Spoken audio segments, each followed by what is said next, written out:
Puerto Rico has been fighting for freedom for over 125 years. Here's what the U.S. doesn't want you to know. Puerto Rico was a colony of the Spanish Empire for centuries, but in 1898, a little over a week after Puerto Rico began operating a new but semi-independent government, the United States invaded the island as part of the Spanish-American War, taking control since we saw it as strategically valuable for military purposes and for expanding our imperial influence in Latin America. We then set up a military government, half of which was made up of Americans, so U.S. businesses could be prioritized over the public good, and after seizing thousands of acres from small native farmers, the military built several installations which were used for decades of naval exercises, leading to environmental contamination and significantly higher cancer rates for those living nearby. Eventually, a civilian government was established, all of which was appointed by the U.S. president. In 1917, Puerto Ricans were granted U.S. citizenship with no voting rights, but they were eligible to be drafted to serve in World War I. In 1937, an unarmed protest against U.S. rule resulted in the killing of 19 Puerto Ricans at the hands of their police force, which we controlled. In 1950, when nationalists revolting against what they viewed as a new colonial constitution,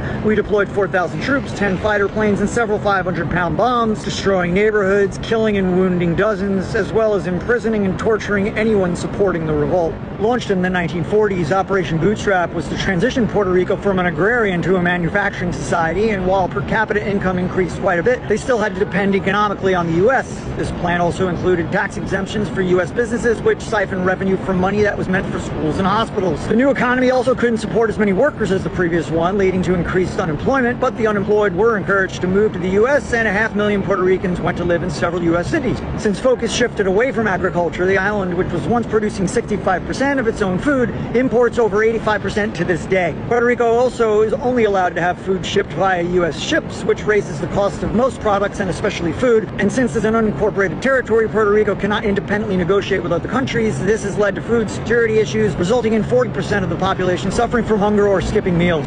In order to limit the population in Puerto Rico, and while this inhuman practice has since been done away with, forced sterilization programs were implemented on Puerto Rican women of childbearing age, resulting in over one-third of them sterilized by 1969. In the 2000s, the island entered a prolonged recession, and since, as a non-sovereign nation, they could not seek help from the International Monetary Fund or file for bankruptcy, we implemented the Promesa Law, establishing a 7-member board appointed by the president to oversee debt restructuring and fiscal planning, with no input from Puerto Ricans on their own economic direction. Since Puerto Rico is highly susceptible to natural disasters, and since the U.S. government's response has been slow and inadequate, there have been prolonged humanitarian crises. And as recently as 2017, after Hurricane Maria, which claimed over 4,000 lives, the U.S. military took over a week to arrive, and the U.S. has Comfort over a month to dock.